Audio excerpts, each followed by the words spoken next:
Saya lanjutkan dialognya, saya masih ke Bang Adi Praitno. Bang Adi, sejauh mana dampaknya bagi calon lain yang juga menggaungkan isu soal keberlanjutan dari pemerintahan Pak Jokowi, dalam hal ini adalah Pak Prabowo, ketika anaknya, putra dari Pak Jokowi ini sudah dijadikan jurkam bagi Ganjar Pranowo? Ya, saya kira memang akan menjadi kerugian ya, yang selama ini misalnya Pak Prabowo mencoba untuk identifikasi Gibran itu mendukung Ya ya. itu orang yang sama, Ini yang grup saya yang sebut sama sebagai juga. satu kerugian politik supaya Gibran itu tidak dikait-kaitkan, tidak lagi ditarik kemana-mana, hanya tegak lurus pada keputusan partainya PDIP. Hmm. Nah, itu dua yang menarik menurut saya, kenapa Gibran ditunjuk sebagai jubir, ini tentu diawali dari satu hipotesa. Hmm. Satu keyakinan sementara dengan Gibran ditunjuk sebagai jurkam, ada asumsi, ada anggapan, ada keyakinan bahwa Gibran ini akan menaikkan elektabilitas Ganjar. Kan itu asumsinya. Ya. Nanti tinggal diuji apakah setelah Gibran melakukan roadshow, safari politik, berkeliling di banyak tempat, secara otomatis akan meningkatkan kinerja dan elektabilitas Ganjar. Itu tentu butuh variabel-variabel survei lainnya. Kalau kita menggunakan parameter asumsi utama ataupun dugaan-dugaan sementara, ya jawabannya. Itu tidak bisa dibantah karena ada anggapan bahwa pemilih Gibran, orang yang kenal Gibran, Siapa orang sih yang kamu? suka Gibran akan otomatis memilih Oke. siapa yang di-endorse dan didukung oleh Gibran. Oke. Makanya perlu ada survei-survei yang Ya, sebenarnya bisa menjelaskan apakah setelah Gibran melakukan boleh. Yang dari Banten. membanyakan Ganjar, maka elektabilitas Ganjar akan naik secara signifikan. Oke, saya ke Bang Habibur Rahman. Tampaknya tadi ada sambil berbicara juga. Tapi begini Bang Habibur Rahman, tadi pemaparan dari Bang Adi juga cukup menarik. Ada dampak kerugian yang bisa terjadi pada Pak Prabowo ketika nanti Mas Gibran sudah efektif menjadi jurkamnya Pak Ganjar, yang merupakan putra dari Pak Jokowi, yang dianggap juga bagian dari keberlanjutan pemerintahan Pak Jokowi. Karena kan kedua sosok ini membawa semangat yang sama, keberlanjutan pemerintahan Pak Joko Widodo. Ya, terus pertanyaannya, sorry. Ya, jadi menurut Anda, apakah Anda yakin, apakah Anda juga melihat ada kerugian yang akan didapat oleh elektabilitas oleh Pak Prabowo ketika Mas Gibran akan mengkampanyekan Pak Ganjar Pranowo? Saya pikir Mas Gibran kan memang kader PDIP, ya. Memang pengurus PDIP. Jadi kita nggak pernah hitung Pak Gibran kampanye akan merugikan atau tidak. Ya, yang lebih penting bagi kami adalah menyampaikan pesan. Ya, kalau misalnya terkait milenial, Pak Prabowo adalah sosok yang bisa menjawab kegelisahan kaum milenial dan Gen Z. Oke. Ya, jadi bukan soal siapa jurkamnya, siapa jubirnya, tapi lebih kepada apa ya substansi yang bisa dipegang oleh masyarakat. Itu yang yang menjadi istilahnya pedoman bagi kami. Substansinya apa? Sehingga kita bisa dipercaya. Kalau substansi kan, kalau kita melihat misalnya dari cover, bolak-balik orang mengatakan, oh Pak Prabowo sudah berusia lanjut. Jadi ada yang ngomong begitu. Tapi faktanya, kebijakannya justru, ya kebijakannya, kemudian wacana-wacana besarnya, ya gagasan-gagasan besarnya, justru itu kan menjanjikan, sangat menjanjikan bagi anak muda. Ya. Jadi itu yang menurut kami terus kita matangkan. Kan namanya kampanye itu kan yang kita kedepankan kan visi misi program kita. Oke. Apa yang akan kita tawarkan kepada publik. Oke, saya ke Bang Sukur Nababan. Ada mungkin semacam tantangan ya bagi Pak Ganjar untuk bisa memenangkan suara Gen Z dan juga milenial yang tadi disampaikan oleh Bang Habibur Rahman, ini masih dimenangkan oleh Pak Ganjar Pranowo. Apakah serta-merta dengan adanya Mas Gibran ini kemudian itu bisa mendongkrak popularitas atau elektabilitas Mas Ganjar bagi kalangan anak muda, Bang Sukur? Iya, saya nggak lihat kamera nih, Mas. Ya, oke. Ya, tadi saya sudah sampaikan berulang kali ya, bahwa yang menjadi jurkam itu bukan satu-satunya, Mas. Semua anggota DPR RI itu juru kampanye nasional. Dan juga kepala daerah yang bertugas nanti, pertama di daerahnya tentu saja untuk memenangkan dan anggota DPR RI, DPRD provinsi di daerah pemilihannya. Nah, tentu yang memiliki jaringan-jaringan di luar daripada daerahnya, nanti kita tugaskan juga untuk kampanye pada saatnya di titik-titik tersebut. Dan saya sudah katakan dari awal bahwa Gibran itu adalah kader PDI Perjuangan. Harusnya kan ini Gibran ditunjuk PDI Perjuangan sebagai juru kampanye, ini kan tidak harusnya menjadi bahan obrolan karena ya dia kader, kecuali Gibran bukan kader PDI Perjuangan. Pada saat acara kita di Gelora Bung Karno, ya dia datang bareng-bareng dengan Mas Bobi dari Medan, pakai seragam lengkap dan tepat waktu datang, dan sampai selesai pulang dan memakai seragam kan gitu. Nah, intinya kan di situ sebenarnya. Kalau misalnya mengklaim kan itu sah-sah saja. Klaim oh ini didukung anak muda, ya siapapun bisa ngeklaim kan. Biasanya kan sebelum bertarung semua merasa menang. Itu bukan hanya di politik, di olahraga pun seperti itu. Sebelum pada hari H pertarungan, semua merasa lebih hebat, lebih mumpuni daripada lawan-lawannya. Tapi yang ditentukan nanti kan di TPS pada 14 Februari 2024 kan. Nah, kami memiliki strategi yang sudah dengan organisasi kepartaian kami nanti pada saat kami melakukan kampanye. Dan bagi kami survei itu hanya sebagai petunjuk arah. Tetapi itu bukan sebagai harga mati bahwa survei itu adalah hasil akhir dari sebuah pertarungan. Oke. Jadi tidak khawatir ya dengan yang tadi disampaikan oleh Bang Habibur Rahman bahwa secara survei sejauh ini Pak Prabowo masih unggul. Saya sudah bilang tadi, setiap orang kan bersah untuk klaim-mengklaim. Perhatikan saja, itu bukan hanya di politik. Kalau misalnya ada pertarungan pilkada, ya semua calonnya itu mengatakan dia lebih kuat, dia pasti akan menang. Di olahraga pun seperti itu. Nah, kenapa saya harus ngerespon? Ya mengatakan kami lebih kuat kan nggak apa-apa. Itu sah saja. Nanti yang menentukan kan pada tanggal 14 Februari 2024. Jadi tidak perlu saya khawatir dengan itu. Kami firm dengan apa yang kami putuskan, apa yang akan kami lakukan. Oke, baik Bang Sukur, yang juga tadi disampaikan oleh Bang Adi Praitno ya, analisisnya bahwa meyakini bahwa pilihan menjadi jurkam bagi Mas Ganjar dari Mas Gibran ini adalah bisa mendongkrak popularitas dan juga elektabilitas Pak Ganjar Pranowo. Anda meyakini hal yang sama, Bang Sukur? Ini Mas, bukan hanya Mas Gibran, tadi saya katakan semua jurkam ya? Ya, siapapun kepala daerah yang ditunjuk menjadi jurkam dan termasuk anggota DPR, ya termasuk saya jurkam juga. Nah, tentu di daerah saya, di daerah pemilihan saya dan di daerah kampung halaman saya, nah tentu saya efektif di sana kan begitu. Jadi tidak ya semua yang ditunjuk kader partai, 3 pilar partai, apakah pengurus, anggota legislatif atau kepala daerah, nah tentu kan memiliki pengaruh, kan tidak mungkin terpilih kalau tidak memiliki pengaruh. Jadi tidak hanya spesifik Mas Gibran. Jadi kalau hanya spesifik Mas Gibran kan berarti kan meniadakan kader-kader yang lain yang berjuang. Ya. Oke, jadi tidak hanya Mas Gibran yang kemudian menjadi jurkam, tapi juga semua kader PDI Perjuangan punya peran begitu ya? Menjadi jurkam, anggota DPR menjadi jurkam. Ya, karena kan memiliki pengaruh.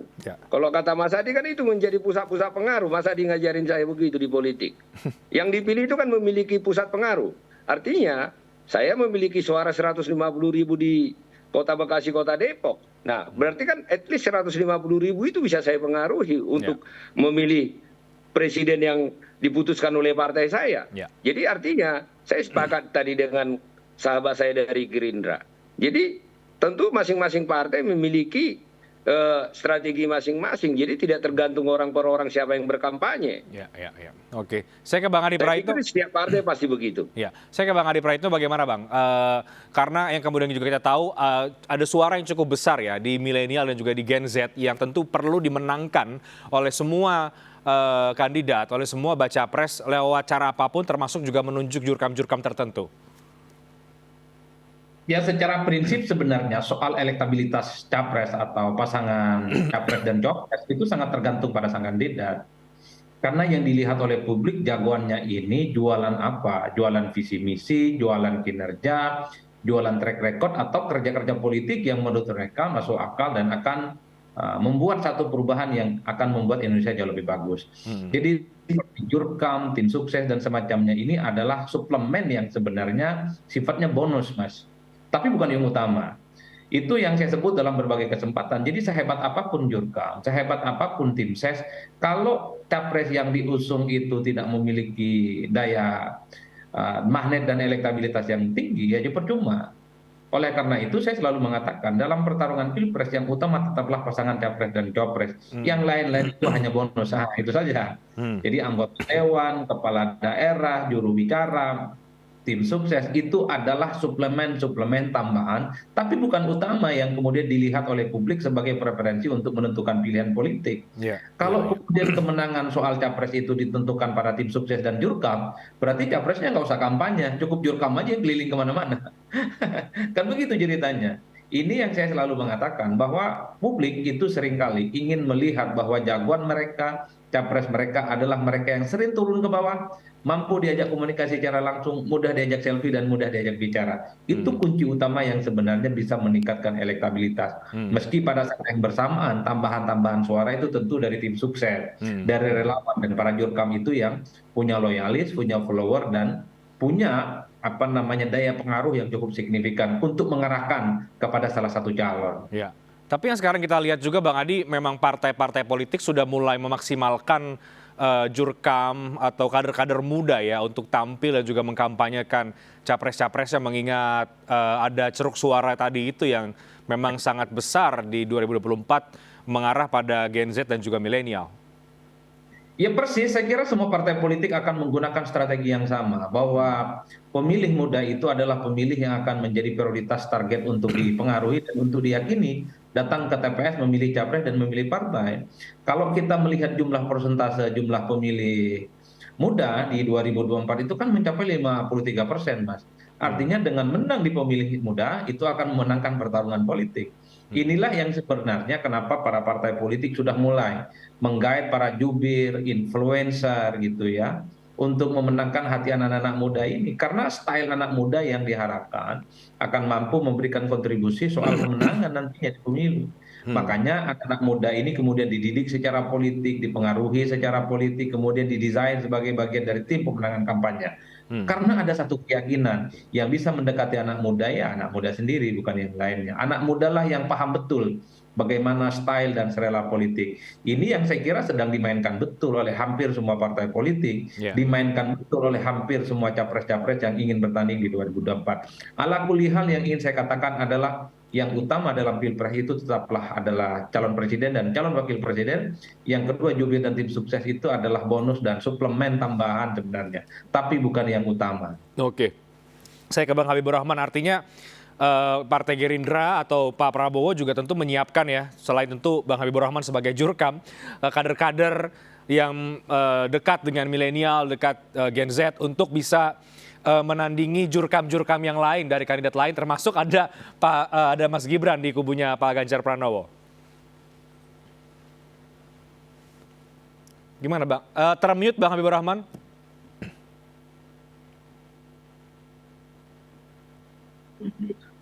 Halo? Ya, silakan Bang, sudah terdengar.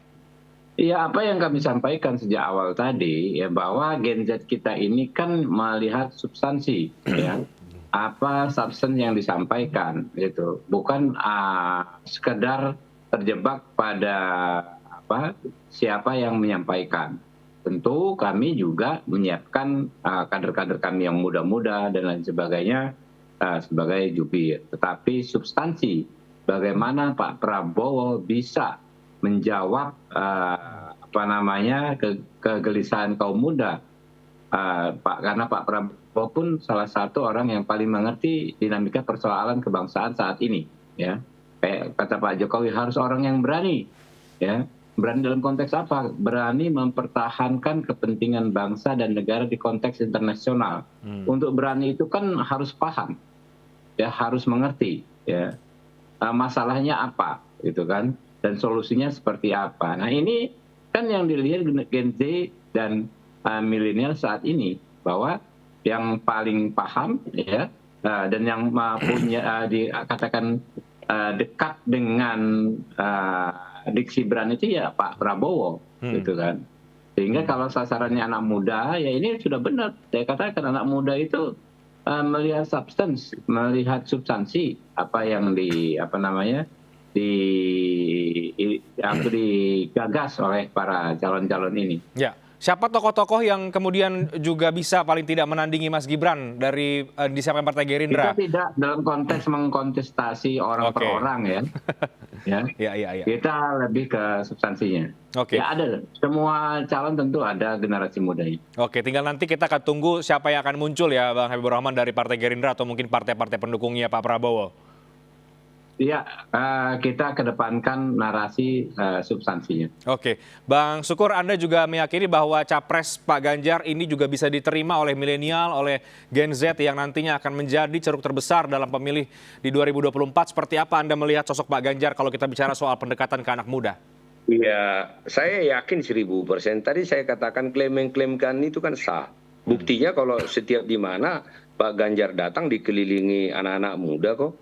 Ngajak anak-anak muda ngobrol, makanya saya katakan, nah tentu bagi kami itu adalah bukan klaim-klaim, tetapi bagi kami itu adalah bagaimana kita terus berjuang hingga apa yang kita perjuangkan, apa yang kita harapkan di dalam pembangunan bangsa ke depan, itu menyangkut juga anak-anak muda menjadi bahagian, menjadi salah satu persoalan dasar daripada bangsa ini. Oke, saya terakhir ke Bang Adi Praitno. Sekali lagi Bang Adi, bagaimana Anda melihat kontestasi ke depan kalau kita bicara soal munculnya jurkam-jurkam yang anak muda, jurkam-jurkam yang punya popularitas yang tinggi seperti sekali lagi ada Mas Gibran dan juga tokoh-tokoh yang lain nanti? Ya, saya tadi sudah mengatakan bahwa jurkam itu sebenarnya adalah bonus dari sebuah suplemen ya, semacam effort tambahan. Tapi yang utama tetaplah capres. Tapi ingat bahwa jurkam-jurkam ini kan punya pengaruh, dia punya daya tarik. Tentu sekalipun ini adalah satu suplemen tambahan, tapi juga signifikan, Mas. Orang seperti Gibran yang popularitasnya cukup tinggi, disukai oleh begitu banyak anak-anak muda, kalau mampu mengaruhi siapapun yang sudah kenal Gibran, maka ini akan memberikan effort dan insentif politik elektoral yang secara signifikan akan bertambah kepada Ganjar Pranowo. Karenanya penunjukan jurkam ini bukan tanpa dasar, tentu didasarkan atas dasar pengaruh yang dia buat untuk diarahkan kepada kepentingan politik elektoral, yaitu mendukung capres yang diusung nantinya. Oleh karena itu, jurkam-jurkam, pelatihan-pelatihan politik yang dibuat oleh partai, tujuannya adalah supaya para jurkam ini bisa bekerja secara maksimal, dia menjadi salah satu ujung tombak yang mampu menjadi insentif politik elektoral untuk memenangkan pertarungan pilpres. Karenanya Gibran ini bagi saya akan menjadi pemantik, akan banyak ke depan jubir-jubir yang lain, jurkam-jurkam muda yang lain sebenarnya sebagai upaya untuk merebut suara anak-anak muda yang memang harus didekati oleh jubir dan jurkam yang berasal dari kalangan anak muda, karena efektif, karena itu diyakini ampuh untuk mempengaruhi suara mereka. Oke, kita akan tunggu nanti bagaimana kiprah Mas Gibran dan juga para tokoh-tokoh lain, Bang Habibur Rahman, Bang Sukur Nababan sebagai jurkam dari baca presnya masing-masing dalam Pilpres 2024. Terima kasih sekali lagi, selamat malam Bapak-Bapak.